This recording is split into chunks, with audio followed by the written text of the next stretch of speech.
a lot to think about. Thank you. All right, so continuing on with the innovation panel, we have Doctors Monika Zöller-Engelhardt and Simone Gerhards speaking about Ancient Sciences Innovation Lab, a new approach to future-oriented learning and teaching in Egyptology. Thank you so much.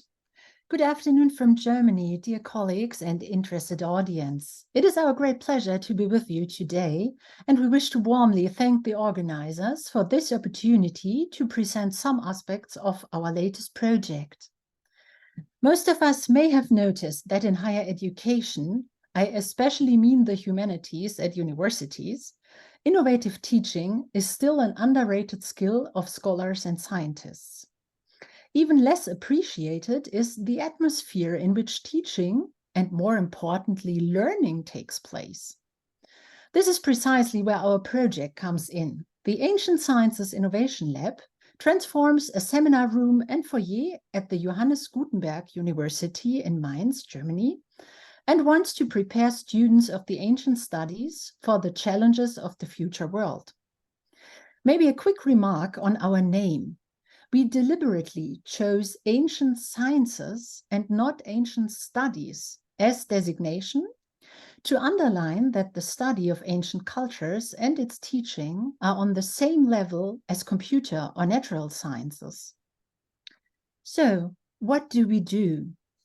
Apart from physically transforming a seminar room and foyer, which my colleague Simone will present to you in a minute, we have also dedicated ourselves to transform our learning and teaching settings to a student-centered, project and research-oriented learning in a welcoming and appreciating atmosphere.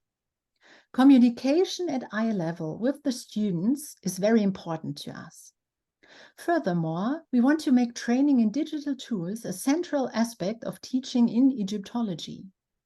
To this end, we have acquired modern technology that can be used in the classroom at any time, and we are focusing on training with digital tools and methods. What do we want to achieve? In order to achieve the change in teaching and learning settings I just mentioned, a rethinking of methods and teaching is necessary. Hereby, factors such as student-centered teaching, project and research-oriented learning, and the use of digital tools go hand in hand. However, the physical and digital room plays a role as well.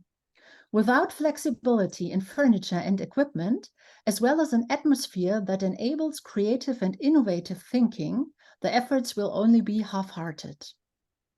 Thus, we are trying to create an innovative teaching and learning space, as well as a meeting place where students, teaching personnel, scholars, and university faculty can come together and create their future vision of the study of ancient Egypt and beyond. Before showing some examples, let me quickly introduce our team. We are all scientific researchers in ancient studies, from Egyptology to ancient Near Eastern studies and prehistory, with different focuses. The funding for our experiment is generously provided by the German Stifterverband and the Dieter Schwarz Stiftung, within their initiative on room laboratories, for which we have successfully applied. And now my colleague Simone will introduce her role in the project and present examples of our innovative learning and teaching concepts. Yeah, thank you very much, Monika, for the introduction. As you heard before, my official job title in the project is Learning Architecture Agent, which is a creation by the funding initiative and not a regular role in a German university. The goal is to firmly establish a role at universities in general. My responsibilities encompass the central interface. I act as the main touch point for all people who work or study in our building, ensuring there's effective communication and smooth exchange amongst everyone involved. The feedback management. I handle and implement feedback related to our transforming process, striving for continual improvement. Logistical overseeing. Beyond the conceptual work, I manage the procurement of equipment, as you see in the images. So I did a lot of business trips to IKEA recently. Innovative teaching. I'm also co-responsible for developing and testing new and innovative teaching formats and hosting workshops for other faculty members. And this brings me directly to our project methodology, which is characterized by participation and constant evaluation. We actively involve students, educators, and researchers in the development of our room concept to ensure that we capture the perspectives of everyone using the space. This multi-stakeholder approach extends to collaborating with university management and various specialized units during both the conceptual phase and the operation of this innovative teaching and learning lab. For example, we employ qualitative design thinking workshops that, looking forward, take into account the so-called mega trends projected for the year 2030. Through this collaboration, we provide students with hands-on project-based exposure to the field of ancient studies. On the left side of the slide, you can see a Padlet board of ideas for the room redesign, of which we have already been able to implement many ideas. Moreover, in collaboration with the students, we are crafting concepts centered on ecological sustainability and resource conservation for both the lobby and our seminar room. To assess the sustainability of our initiatives, our concept is guided by the future trends projected for the year 2030, such as new work, connectivity, and others. We regularly evaluate key performance indicators of the room concept, like usage rates and user satisfaction, to ensure that our space transformation aligns with the need of the current and also the upcoming student generations. We've integrated a QR code linked to a straightforward online form, allowing real-time feedback on furnishings, space needs, and more, enabling the project to respond swiftly. Students can conveniently use their smartphones to share opinions, suggest improvements, or propose new ideas.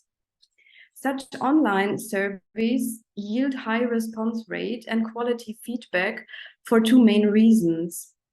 They are user-friendly and timed to capture insights while experiences are still fresh in users' minds.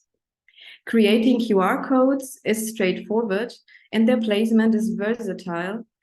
They can be affixed physically, like on furniture or walls, as shown on the slide, such as on an information screen. Since we greatly value all feedback received and wish to convey this appreciation externally, we post anonymous suggestions on our website, sometimes accompanied by brief explanations. By sharing the status of feedback, we maintain transparency in the participation process for all space users. This approach also provides us an opportunity to respond to proposals, clarifying reasons for potential delays in implementing certain measures or updating on their status. Visually, we decided to use a type of short message communication as seen on the far right of the slide. We don't merely give students a voice in room decor, we also involve them in shaping student events. Each semester, we offer a workshop focused on a specific digital future skill. Students actively influence which topics are covered in these workshops. For instance, due to popular demand, we hosted a workshop on GigaMesh, a software framework for 3D modeling. In the following semester, we explored NodeGoat, a database software that facilitates various analysis and visualizations in ancient studies. In this semester, students voted for an introduction into Adobe InDesign as a tool for publishing in ancient studies. Each course concludes with an official certificate that students can attach to their future job applications. Flexibility in our spatial structure fosters an inclusive learning environment and encourages innovative teaching methods.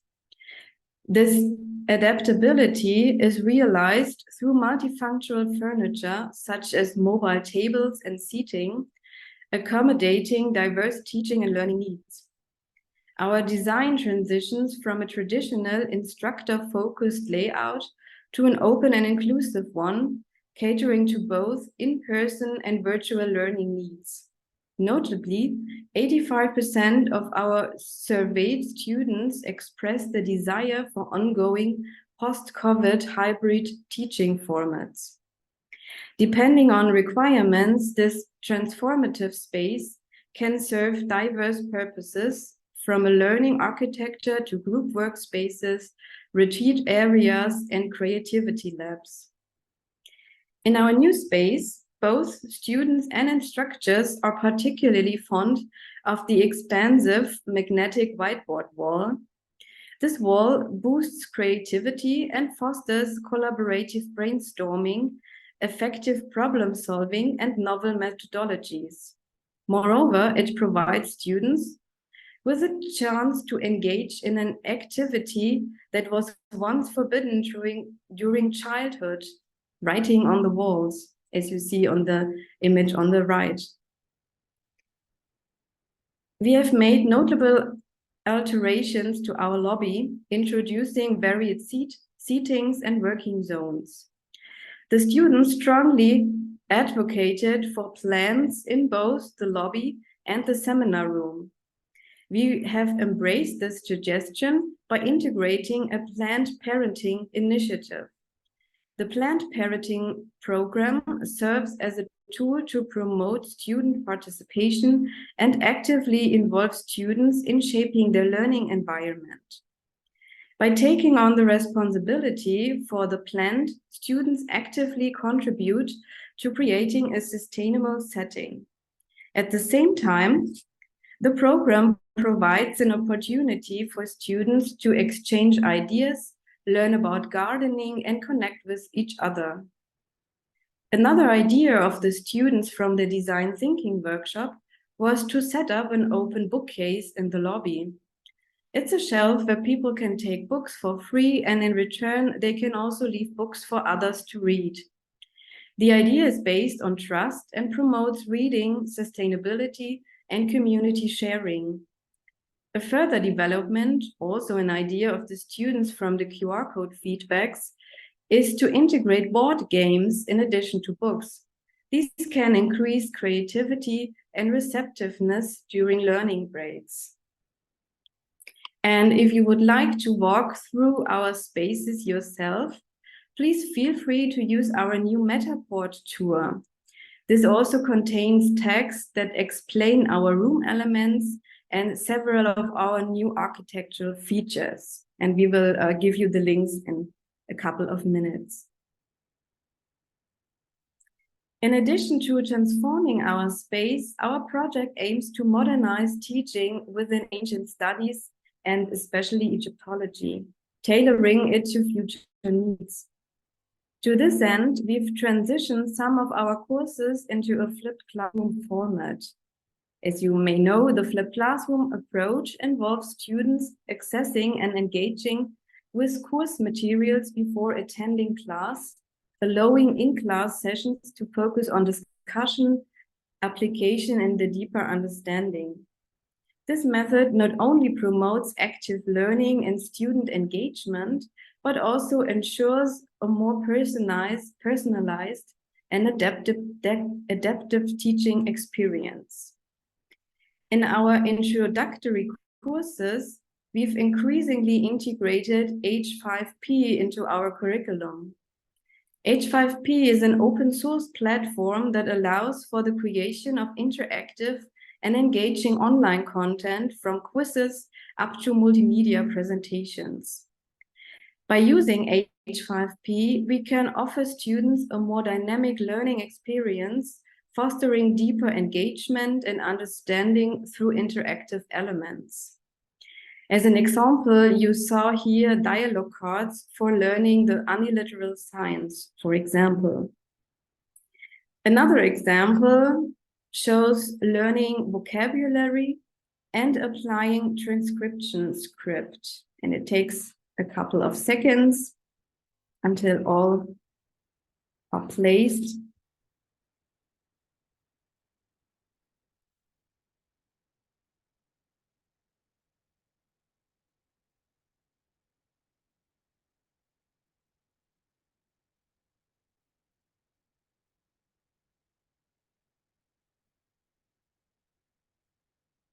But H5P isn't just useful for language learning, it's also valuable for monuments, archaeology, regional studies, and anything else.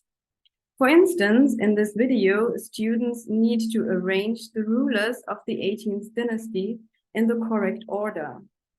These exercises can be revisited and practiced as many times as desired. To leverage H5P, you simply embedded its interactive content into your online course platform, such as Moodle or any content management system like WordPress. Another approach we've embraced is research-oriented teaching.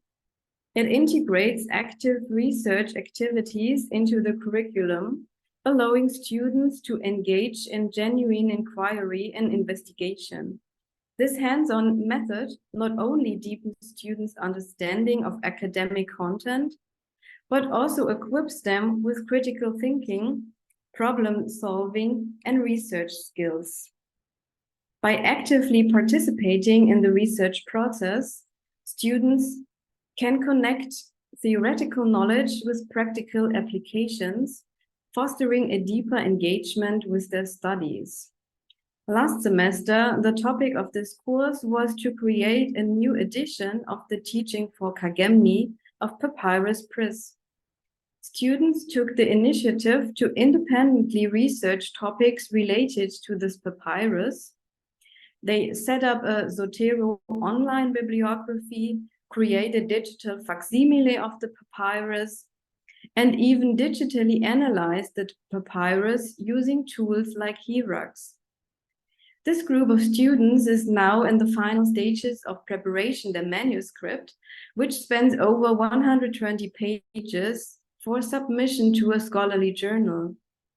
And my primary role as the instructor was to mentor them throughout this whole process, offering consistent and constructive feedback.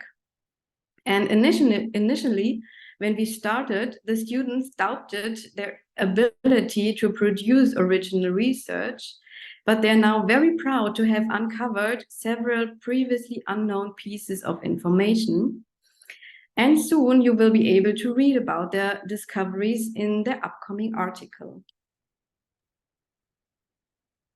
And if you would like to see another teaching and learning project, kindly later have a look at the virtual exhibition the students of one of my seminars created. It is an exhibition with selected examples of our cast collection of the Egyptological Institute and, among others, features a 3D tour through our institute, where the objects are displayed in glass showcases. And now we thank you very much for your attention. And if you would like to know more about the ASIL project, here you find further information on different channels. Thank you again, and we would love to answer all your questions. Thank you so much, Monika and Simona. This was so fascinating to see how you're approaching engagement with students. I saw in the comments that there are several very positive bits of feedback of this is so fun, this is fascinating. So I want to open it up to questions if you want to just put them in the chat, and then I will convey them to our speakers.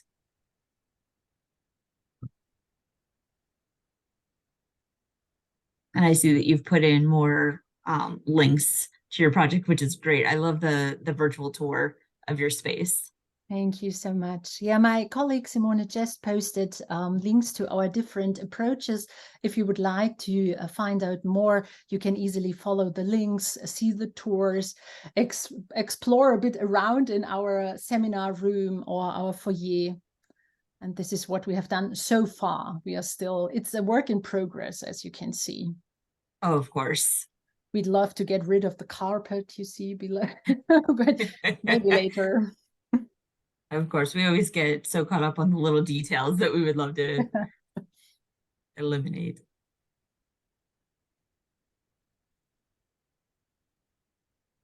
Let me give people a couple of moments to type in their questions. And I apologize if I missed this at the beginning. How long have you been working on this particular project? So we have started in July of last year. This was, so the first phase was especially including the workshops, the design thinking approaches, participation of students, and the actual work is about 1 year now, what we have done so far. Okay, that's a lot to accomplish in a year. Thank you. It is, yeah, especially the team is very active. So Simone as our learning architectural agent is very engaged in the process. Wonderful. Well, unfortunately, I don't see anything coming in. I think we all just need a little bit of time to, oh, there was one request of could they get an email of these links?